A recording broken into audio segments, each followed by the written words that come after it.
아멘. 우리 좌우에 있는 아니면 앞뒤에 있는 앞뒤에도 좀 그러면 나 스스로에게 이렇게 한번 고백해 보겠습니다. 평안하십시오. 네, 한 번 더. 예, 선생님만 하시는데요. 평안하십시오. 나 스스로에게 기도해. 평안하시길 바랍니다. 여러분 평안하시길 바래요. 평안할 안에 평안할 영을 써서 안녕이라고 우리 인사하는데요. 그 평안을 비는 인사입니다. 여러분 안녕하시기를 바랍니다. 오늘은 초를 몇 개 켰어요? 예, 초 2개 켰죠. 초 왜 켜요 오늘? 분위기? 지금은 교회의 달력으로 따지면 명절이에요. 명절. 어떤 명절이냐면 대림절이라는 명절입니다. 교회에서 지키는 특별한 절기 대림절인데요. 이 대림절은 2가지 의미가 있어요. 하나는 기억이고 하나는 기대의 의미가 있는데 뭘 기억하느냐? 2000년 전 이 땅에 오신 예수님을 기억하는 거예요. 2000년 전에 예수님께서 이 땅에 오셔서 우리를 대신해서 십자가에 달려 돌아가 주셨지, 이걸 기억하는 절기, 기념하는 절기, 그게 대림절이고요. 한 가지 또 의미가 있어요. 기대라 그랬어요. 뭘 기대하느냐? 진현아, 뭘 기대할까? 다시 오실 예수님을 기대하는 거예요. 예수님이 언젠간 다시 오시겠다 그랬는데 그 예수님을 기대하면서 우리는 이 대림절이라는 교회의 절기를 지킵니다. 그래서 초도 키는 거예요. 대림절 첫 주, 둘째 주, 셋째 주, 넷째 주, 성탄절, 이렇게 초를 키게 됩니다. 자, 오늘부터 이제 리그 오브 레전드 14번째 시간, 드디어 리그 오브 레전드 대단원의 막을 내리는 주제인데요. 레전드 중에 레전드, 예수님의 이야기를 해보려고 해요. 대림절에 관한 예수님의 이야기. 그 첫 번째로 오늘은 예수님의 탄생에 얽힌 이야기를 여러분들과 좀 나누기를 원합니다. 현대인들이 보편적으로 가지고 있는 특징이 하나 있어요. 현대인들이 보편적으로 가지고 있는 특징, 그건 뭐냐면 모두가 어린아이나 청소년이나 청년이나 장년이나 노년이나 할 거 없이 현대인들이 많은 불안을 느끼면서 산다는 게 특징이래요. 불안. 이 불안이라는 것은 무엇인가? 불확실한 미래에 대한 부정적인 감정이라고 할 수 있대요. 특히 요즘은요, 그 어느 때보다도 훨씬 더 불안을 힘들어하고 불안을 고통으로 호소하는 사람들이 많은 때예요. 그리고 불안장애라는 병도 생겼죠. 불안장애라는 말이 생길 정도로 현대인들은 불안과 아주 가까이 지내고 있습니다. 오늘 일부 설교에서 담임 목사님도 그런 말씀을 하셨는데, 실존주의라는 사조를 가진 철학자가 있는데 그 사람들은 다 불안에 대해서 이야기를 했대요. 그래서 인간은 모두가 불안하다, 이런 거예요. 너나 할 거 없이 믿음이 좋은 사람도 믿음이 없는 사람도, 교회 30년 다닌 사람도 처음 온 사람도, 기독교인도 불교인도 모두가 불안하다는 게 보편적인 진리예요. 자, 여러분, 진로가 확실하게 결정되지 않은 여러분 청소년들, 고3들, 당락의 결정을 기다리고 있는 우리들 어때요? 불안하죠. 대학 가면 불안이 사라질까요? 대학 가면 뭐 때문에 불안한가?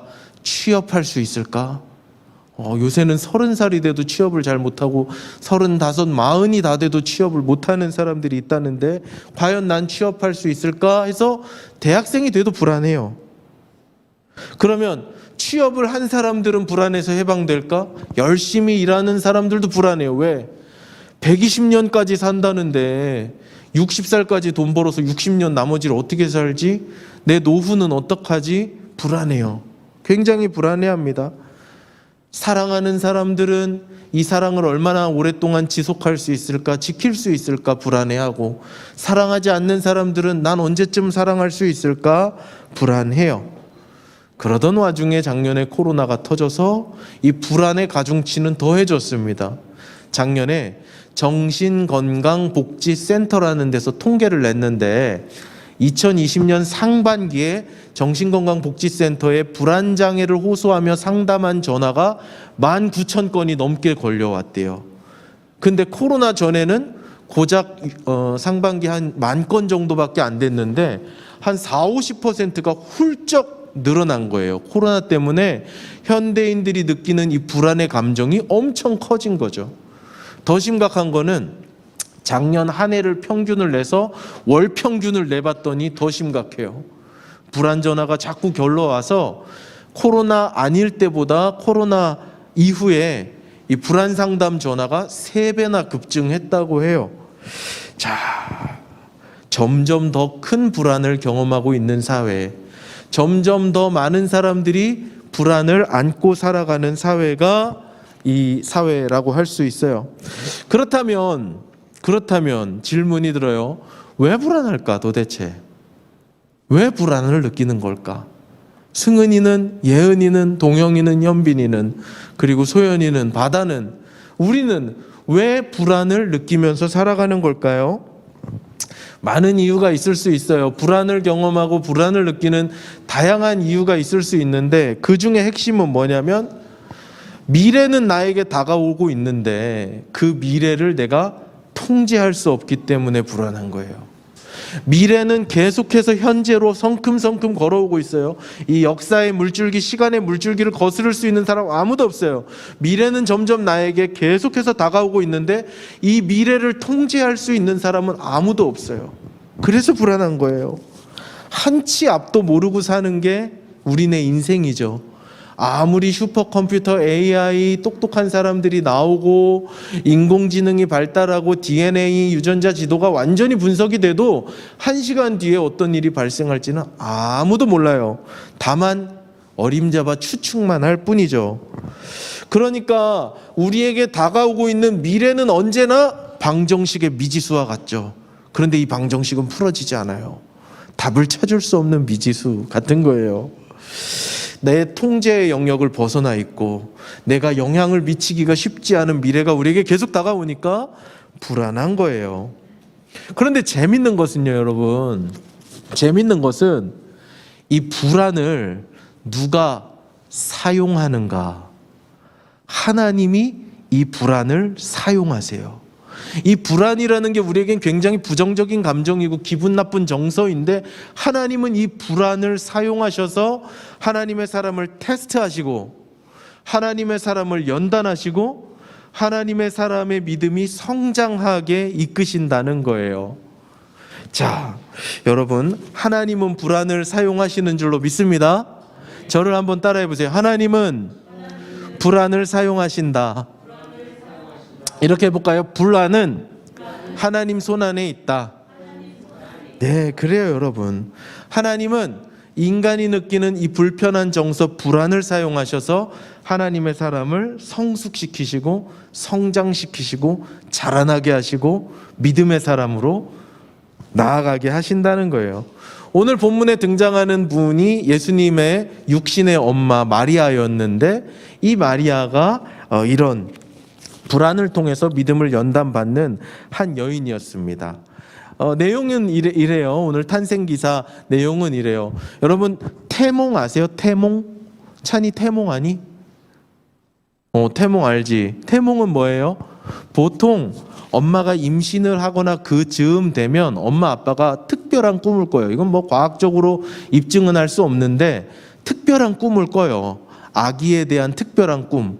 전사님도 그게 태몽인 걸 나중에 알았는데 꿈을 딱 꿨는데 세상에 이런 꿈을 꿔본 적이 없어요. 꿈을 꿨는데 전사님이 헬리콥터를 타고 조종 중에 있는 거예요. 근데 꿈에서도 이 헬기를 처음 몰아보는 중이죠. 그래서 고도가 높지 않은 시골을 고도가 좀 낮게 운전을 하고 가는데 옆에는 전사님 아내가 타고 있고 헬기 운전이 서투니까 오르락 내리락 오르락 내리락 하고 있고 저 밑에 보니까 시골 마을이 있고 곡식을 거두어들이는 창고가 군데군데 여러 개 있는데 그 창고마다 건물보다 더 큰 쌀자루, 곡식자루들이 막 이렇게 놓여 있는 꿈을 꿨어요. 그리고 저는 헬기를 타고 그 농촌 풍경을 바라보면서 이렇게 돌아다니는. 그래서 이거 꿈이 이상하다. 그런데 뭔가 풍성한 것 같고 좋긴 한 것 같다 했는데 알고 봤더니 그게 태몽이었어요. 자, 태몽을 꾸면요, 부모님들은 특별하게 생각하고 또 그 태몽이 길몽이면, 좋은 꿈이면 그 꿈을 좋게 생각하고 기대를 합니다. 근데 마리아의 태몽은 분명히 좋은 꿈이었고 좋은 사인이었고 좋은 예언이었음에도 불구하고 마리아를 불안하게 만들었어요. 마리아가, 하루는 천사가 마리아를 찾아옵니다. 그래서 네가 아들을 낳을 거라고 예언을 해줘요. 그리고 그 아들의 이름까지 정해줍니다. 이승은이라고 말고 예수라고 정해라, 이렇게. 그래서 그런 꿈을 꾸고, 거기다가 이제 천사가 덧붙이는데 이 아들은 보통 아들이 아니다. 큰 자가 될 것이고 지극히 높으신 분의 아들이라 불리움을 받을 것이다. 무슨 말이냐면 네가 낳는 아들이 하나님의 아들 될 것이다, 이런 말인 거예요. 그러니까 여인이 꾸는 태몽 중에, 아니면 여인이 듣는 자신의 자녀에 대한 예언 중에 이거보다 더 복스러운 예언은 없는 거예요. 엄청난 예언을 들었어요. 보통 사람이라면 춤을 추고 난리가 나고 하나님께 감사 찬양을 고백하고 했어야 했는데 마리아의 표정은 싸늘하게 식습니다. 두려움이 엄습해요. 왜냐하면 마리아가 그때 결혼을 안 했거든요. 약혼은 했어요. 요셉이라는 사람과 약혼은 했어요. 그리고 얼마 있다가 결혼식을 치르고 이제 결혼을 하는 건데, 이 사이 기간에 그 꿈을 꾼 거예요. 그런데 그 당시에는 정혼을 하고 결혼하기 전에 임신을 하면 부정한 여인으로 간주합니다. 왜냐하면 이 기간 사이에는 남편과 같이 지내는 기간이 아니거든요. 약속만 한 거거든요. 21세기의 연애를 생각하면 안 돼요. 그러니까 정혼은 했고 결혼은 안 했는데 처녀가 임신을 해서 배가 불러온다. 부정한 여인인 거죠. 정숙하지 못한 여인인 거죠. 그래서 사형을 당했대요. 그러니까 마리아가 아들을 낳을 것이라는 예언을 들었는데 그 아들이 하나님의 아들이건 뭐건 간에 이건 내 목숨이 걸려 있는 일인 거예요. 무서운 일인 거죠. 불안한 일인 거죠.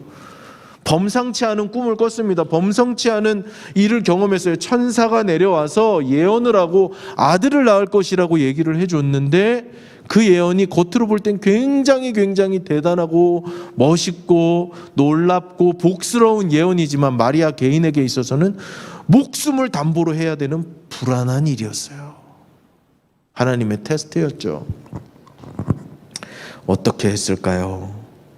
여러분, 아까 불안은 하나님께서 믿음의 사람들을 연단하시는 도구이자 방법이라 그랬어요. 기억나시죠? 하나님이 우리와 함께 일을 하실 때, 하나님이 나의 삶을 사용하실 때, 하나님이 여러분들의 삶을 들어 쓰시고 축복하실 때 탄탄대로만 열리는 건 아니에요. 왕관을 쓴 자 그 무게를 견디라는 말 있죠? 하나님과 함께 복되고 영광스러운 길을 함께 걸어가기 위해서는 하나님이 주시는 테스트를 통과해야만 해요. 그리고 그것으로 내 믿음의 진정성을 입증해야만 하는 거죠. 자, 마리아도 그 테스트 앞에 놓인 거예요. 자, 이 불안을 뛰어넘어서 믿음으로 나아가는 사람은 하나님과 함께 놀라운 일을 경험하지만 이 불안을 뛰어넘지 못하고 좌절하고 넘어지는 사람은 그냥 그렇게 살게 됩니다. 자, 마리아는 이 믿음의 테스트에 통과를 했을까요? 못했을까요? 했으니까 오늘 설교 주제가 됐겠죠. 오늘 본문 38절의 말씀을 한번 읽어보겠습니다. 다시 한번 읽습니다. 시작. 마리아가 이르되 주의 여종이오니 말씀대로 내게 이루어지이다 하매 천사가 떠나가니. 오늘 이 이야기의 결론이에요. 천사가 나타나서 뭐라 말하고 마리아가 깜짝 놀랐다가 반문도 한번 했다가 해가지고 결국 이게 마리아의 결론적인 고백이에요. 나는 주님의 여종입니다. 그러니까 하나님 말씀대로 제 인생에 마음껏 이루어져도 괜찮습니다. 그게 최선입니다라고 고백하는 거죠. 자, 마리아는 천사의 예언이 굉장히 불안하고 무섭고 두렵고 떨리었고 자기의 목숨을 담보로 지켜야 하는 예언이었지만 결국은 그 하나님의 말씀을 선택했습니다. 저는 주의 여종이니 하나님 말씀대로 제 삶에 이루어 주십시오. 저는 하나님 것이니까 하나님 마음대로 하십시오. 이렇게 고백했어요. 자, 마리아는 어떻게 이 불안을 뛰어넘어 믿음을 가질 수 있었을까요? 불안을 견디고 불안을 뛰어넘는 믿음을 어떻게 마리아는 소유할 수 있었을까요? 오늘 이거 한 가지를 배우고 싶은 거예요. 준영아, 준비됐니? 자, 다음 슬라이드 한번 넘겨주세요. 같이 큰 소리로 읽어보겠습니다. 시작. 불안을 견디는 믿음, 주님의 소유됨을 기억하라. 다시 한번 시작. 불안을 견디는 믿음, 주님의 소유됨을 기억하라. 약간 졸린 친구가 있어서 한 번만 더 읽겠습니다. 시작. 불안을 견디는 믿음, 주님의 소유됨을 기억하라. 불안을 견디는 믿음, 하나님의 소유된 것을 기억하는 거예요. 뭐가 소유됐어요? 내가 하나님의 것이라는 것을 기억할 때 불안을 뛰어넘을 수 있다는 거예요. 그 불안이 나의 생명을 위협하는 불안이라 할지라도, 그런 두려움이라 할지라도 나는 하나님의 것이다. 내가 하나님의 소유된 것을 기억하면 그걸 뛰어넘을 수 있다는 거예요. 그래서 오늘은 이 소유됨이라는 것을 가지고 좀 생각을 해보려고 그래요. 내가 하나님의 소유가 되었다. 나는 하나님 것이다. 네 인생은 누구 거냐? 제 건데요? 라고 말하는 사람은 아직 좀 모르는 사람이에요. 네 인생은 누구 거냐? 제 인생은 하나님 것입니다. 라고 말하는 사람은 좀 아는 사람이죠. 내 인생이 하나님 것이라고 말할 때 오늘 이 본문에서 두 가지 의미를 찾을 수 있어요. 첫 번째는 조금만 하고 두 번째는 좀 깊이 들어갈 거예요. 조금 어렵습니다. 여러분 잘 들어주세요. 조금 어렵습니다. 어려운 말도 나오고. 첫 번째, 한찬이의 인생이 한찬이의 것이 아니고 하나님 것이다 라고 말할 때 첫 번째 의미는 뭐냐면 책임의 의미가 있어요. 책임. 우리 집 개가 밖에 나가서 옆집 아저씨를 물었어요. 치료비가 500만 원 나왔어요. 그 책임 누가 집니까? 개가 집니까? 개 주인이 집니까? 개의 주인이 지는 거예요. 몇 년 전에 연예인의 멍멍이가 밖에 나갔다가 연예인 멍멍이가 일반인을 물어서 죽였어요. 멍멍이가 욕을 먹습니까? 연예인이 욕을 먹습니까? 연예인이 욕을 먹어요. 왜요? 그 멍멍이는 그 연예인의 소유니까요. 그 멍멍이는 그 연예인의 것이었으니까 책임을 그 연예인이 지는 거예요. 이해가 되세요? 동영아, 너 핸드폰 엄청 좋은 거 쓰지? 동영이 핸드폰에 액정이 깨졌습니다. 자, 동영이 핸드폰에 액정이 깨지면 소연이 마음이 아픕니까? 안 아픕니까? 냉정하게 말하세요. 안 아파요. 나랑 뭔 상관입니까? 동영이 핸드폰이 깨졌는데. 자, 주애의 아이팟을 잃어버렸습니다. 제 마음이 아플까요? 아픈 척은 할 겁니다. 아이고 주애야 같이 기도해서 찾자. 또 이렇게 가식적인 멘트를 하겠지만 안 아파요. 안 아파요. 왜? 내 거 아니잖아요. 현빈이의 핸드폰을 잃어버렸습니다. 우리 뭐 잠깐 찾아주겠지만 누가 제일 속상해요? 현빈이가 제일 속상해요. 왜요? 내 거니까 그렇죠. 그리고 그 액정을 고치려고 핸드폰을 찾으려고 아이팟을 찾으려고 누가 노력하고 누가 애를 씁니까? 주인이 애를 써요. 소유됐다는 건 뭔가? 책임을 진다는 거예요. 자, 우리가 하나님의 것이라는 것은 무엇인가? 하나님이 나의 삶을 책임지신다는 거예요. 마리아가 천사에게 주의 여종입니다. 소유격을 썼죠. 나는 하나님의 여종입니다. 하나님의 것입니다. 라고 고백을 한 거예요. 그것은 내 인생에 다가올 수도 있는 수많은 위험과 두려움에 대한 책임을, 위험에 대한 책임을, 보호와 안전에 대한 책임을 누구에게 고백하는 거예요? 누구에게 넘기는 고백이에요? 하나님께 맡기는 거예요. 소유되었다는 건 그런 거예요. 하나님이 책임지신다는 거죠. 사랑하는 여러분, 여러분들이 하나님의 소유된 것을 잊지 않기를 바랍니다. 아멘 좀 해주세요. 잊지 않기를 바랍니다. 하나님의 소유된 것을 잊지 마세요. 어떠한 불안한 상황이 나에게 엄습한다 할지라도 하나님의 소유된 것을 잊지 마세요. 하나님이 나의 삶을 책임지신다. 나는 하나님 손에 붙들린 아이폰이다 생각하시라고요. 그러면 우리의 불안을 극복할 수 있어요. 두 번째, 이게 중요해요. 첫 번째 소유됨의 의미는 책임이라 그랬어요. 두 번째 소유됨의 의미는, 잘 들어주세요. 조금 어려울 수도 있어요. 두 번째 소유됨의 의미는 무엇인가?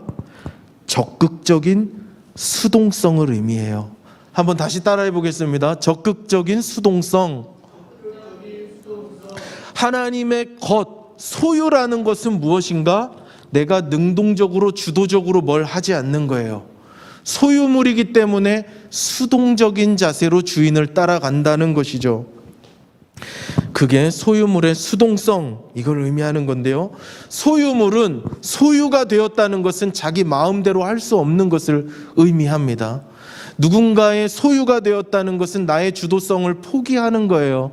특히 마리아가 지금 여종이라고 고백하고 있거든요. 종은 자기 마음대로 할 수 있는 게 하나도 없어요. 주인이 시키는 걸 해야 되고요. 주인이 주는 것을 먹어야 해요. 주인 앞에서 항상 순종하고 복종하는 자세를 갖는 게 종이에요. 그게 소유예요. 적극적으로 수동적인 자세를 취하는 게 소유된 것의 의미예요. 주인이 시키는 것만을 하고 주인이 선택하는 것만을 선택하고 자신의 주장도 없고 의지도 없고 그냥 주인의 뜻을 100% 신뢰하며 따라가는 것이 종이죠. 그것이 소유된 것이에요. 이건 뭐냐? 하나님께 나의 삶의 주도권을 내어 맡겨드리는 거예요. 하나님의 나의 삶의 어떤 인생의 핸들을 하나님께 맡겨드리는 거예요. 하나님께서 나의 생각과 다른 방향으로, 내 상식으로는 받아들일 수 없는 방법으로, 내 본능으로는 거부하고 싶은 방법으로 나의 삶을 인도해 가신다 하더라도 하나님의 소유된 자들은 그 길을 따라 걷는 거예요. 왜? 나는 하나님의 것이니까 적극적으로 소극적인 삶의 방식을 선택하고 능동적으로 수동적인 삶의 방식을 선택하는 거예요. 사람들 앞에서 수동적인 게 아니고 하나님의 뜻 앞에서 수동적인 삶을 사는 거죠. 하나님께 나의 삶의 주도권을 맡겨드리는 것, 하나님의 뜻을 수동적으로 그대로 받들며 살아가는 것, 그것이 하나님의 소유됨의 두 번째 의미예요. 한 가지 이야기를 해드리겠습니다.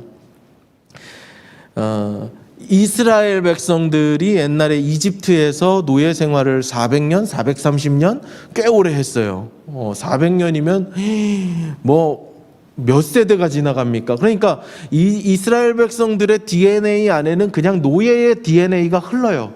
채찍 맞는 DNA가 흐르고 강제 노역하고 인권이 피탈되어진 그냥 그 DNA가 흘렀어요. 어찌나 부르짖었든지 하나님께서 불쌍히 여기셔서 모세를 통해서 이스라엘 백성들을 출이집트, 출애굽 시키십니다. 그래서 하나님께서 드라마를 탁 만드시고 10가지 재앙을 통해서 결국 파라오의 마음이 포기를 하게 만들고 이스라엘 백성들을 이제 내보내줬는데, 장정만 60만 명이니까 최소 200만 명의 엄청난 무리가 이집트를 탈출하는 겁니다. 탈출해서 이제 하나님 약속하신 땅으로 뭐 버스 타고 갔겠어요? 걸어갔겠죠. 걸어가고 있는데 파라오의 마음이 돌변한 거예요. 고대 사회에서 노예는 뭐냐면 국가의 부를 의미해요. 부. 노예가 있어야 건물도 짓고 노예가 있어야 일도 시키고, 일이 곧 노동력이 곧 경제력이었으니까 노예를 내보낸다는 건 뭐냐면 이집트 국가 권력을 포기하는 것과 같은 거예요. 근데 그러려고 했는데 파라오의 마음이 돌변해서 이스라엘 백성들을 추격합니다. 추격하는데 하필이면 또 하나님이 드라마를 그렇게 만드세요. 뒤에서 이집트의 파라오의 전차 부대가 이스라엘 백성들을 다 잡아 죽이려고 추격을 합니다. 이스라엘 백성들 앞에는 홍해 바다가 놓여 있는 거예요. 앞엔 바다가 있고 뒤엔 파라오의 대군이 죽이려고 달려듭니다. 사람들 난리가 났어요. 지도자 모세를 향해서 원망하기 시작했습니다. 이제 조금만 있으면 바다를 어떻게 건너가겠어요? 구명보트도 없고 배도 없는데 200만 명이 20명이라면 모를까. 모세가 혼비백산, 모든 이스라엘 백성들이 막 난리가 났겠죠. 그때 그 엄청난 불안을 경험하는 이스라엘 백성들에게 하나님께서 하신 말씀이 무엇일까요? 모세에게 하나님께서 명령을 하세요. 모세를 통해서 이스라엘 백성들에게 명령을 하세요. 하나님께서 그 엄청난 불안을, 이제 곧 나의 목숨이 죽고 나의 목숨이 끝이 나고 내 가족들도 죽고 온 우리 민족이 말살당할 위기 앞에서, 아니면 수장당할 위기 앞에서 놓여있는 그 이스라엘 백성들에게 하나님이 한 가지 솔루션을 주십니다. 너희들 이렇게 해라, 준영아. 그게 뭘까요? 우리 출애굽기 14장 13절입니다. 한번 같이 큰 소리로 읽어보겠습니다. 이게 제일 중요해요. 크게 읽으세요. 시작. 모세가 백성에게 이르되 너희는 두려워하지 말고 가만히 서서 여호와께서 오늘 우리를 위하여 행하시는 구원을 보라. 너희가 오늘 본 애굽 사람을 영원히 다시 보지 아니하리라. 한국말이라 좀 그렇긴 한데, 여러분 여기서 하나님께서 명령하시고 있는 동사 2개를 한번 찾아보세요. 첫 번째는 서서 보라 이거거든요. 가만히 있으라는 거예요. 두려워하지 말고 가만히 있어라. 지난주 조성현 목사님 설교 제목을 조금 빌려오면 심장아 나대지 말고 가만히 서 있으라는 거예요. 수동적으로, 소극적으로 거기 그냥 그대로 가만히 있으라는 거예요. 그리고 하나님이 어떻게 일하실지를 지켜보라는 거예요. 이스라엘 백성들은 홍해가 놓여 있고 이스라엘 추격하는 바라오의 군대 사이에서 하나님께서 명령하신 건 뭐냐? 가만히 있으라는 거예요. 도망가지 말고, 칼을 들지 말고, 대항하지 말고, 니들 힘으로 싸우려고 하지 말고 그냥 거기 가만히 있으라는 거예요. 그것이 그들이 해야 할 전부였습니다. 불안한 그 상황 그 가운데 그냥 가만히 서서 하나님이 이 드라마를 어떻게 이끌고 가실지 보는 것, 주목하는 것, 기대하고 기다리는 것, 그것이 이스라엘 백성들이 해야 할 유일한 것이었어요. 여러분, 불안을 마주할 때 우리가 할 수 있는 유일한 것은 무엇인가? 가만히 거기 있는 거예요. 나를 불안하게 하는 그 상황 가운데 그냥 가만히 있는 거예요. 그리고 하나님께서 어떻게 일하실지를 보는 거예요.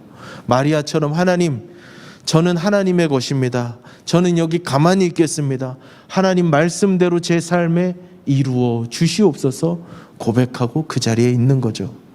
내가 통제할 수 있는 상황이 있다 하더라도 내 통제를 포기하는 거예요.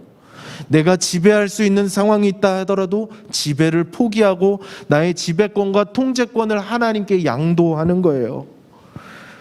능동적으로 수동성을 선택하는 것, 그것이 불안을 마주하는 그리스도인들의 자세인 거예요. 여러분, 내가 통제할 수 있습니다. 내가 지배할 수도 있고 그렇게 하고 싶지요. 그러나 다가오는 불안 앞에서 정말 우리가 하나님 앞에 해야 될 것은 그것을 내려놓고 내 힘을 빼고 내가 할 수 있는 것을 내려놓고 하나님 바라보는 것이에요. 자, 여러분, 마리아가 그렇게 했을 때 어떤 일이 일어났습니까? 거의 다 왔어요. 끝났어요. 마리아가 하나님의 소유됨을 고백하고 그 자리에 가만히 서서 하나님을 바라보고 하나님, 저는 하나님 것이니 하나님 말씀대로 하세요 라고 했을 때 마리아의 인생에 어떤 변화가 일어났습니까? 이날 이전까지, 마리아의 이 고백 이전까지 마리아는 그냥 이스라엘에서 흔한 여성의 이름 마리아였어요. 주목받지 못하는 여인이었어요. 마리아는 그냥 보편적으로 살아가는 수많은 여자들 중에 한 명이었어요. 그러나 하나님께서 던지시는 불안이라는 테스트를 믿음으로 응답하고 하나님 앞에 가만히 서 있고 하나님의 뜻 앞에서 적극적인 수동성으로 그 뜻을 받아들인 마리아, 그날 이후부터 예수님이 그녀의 뱃속에 들어오시고 예수님을 품은 위대한 마리아로 거듭나게 됩니다. 마리아의 인생 가운데 예수님이 좌정하시는 거죠. 여러분, 우리가 힘을 빼고 우리의 불안을 믿음으로 견디며 나아갈 때 예수님께서 우리의 삶 가운데 들어오실 줄로 믿습니다. 여러분의 삶 속에 어떤 불안이 놓여 있습니까? 내가 통제할 수 없는 애굽의 병거와 홍해 같은 장애물이 있을 수 있어요. 아무리 해봐도 안 되는 진로의 문제, 가정의 문제, 재정의 문제, 관계의 문제, 여러 가지 문제 앞에 우리가 놓여 있을 수 있어요. 상황은 점점 더 우리를 불안하게 만드는 상황이에요. 오미크론 뭔지 모르겠지만 더 세대요. 그럴 때 우리가 할 수 있는 건 무엇입니까? 하나님의 소유됨을 기억하고 고백하는 거예요. 여러분 기억하십시오. 하나님의 사람들에게 있어서 불안은 평안의 전주곡입니다. 불안은, 세상이 주는 불안은 하나님의 평안의 전주곡이 되는 줄로 믿습니다. 여러분 하나님 바라볼 때 예수님께서 우리 가운데 오셔서 참된 평안 주실 줄을 믿습니다. 그런 삶을 살아가는 우리 TIC 될 수 있기를 주님의 이름으로 축복합니다.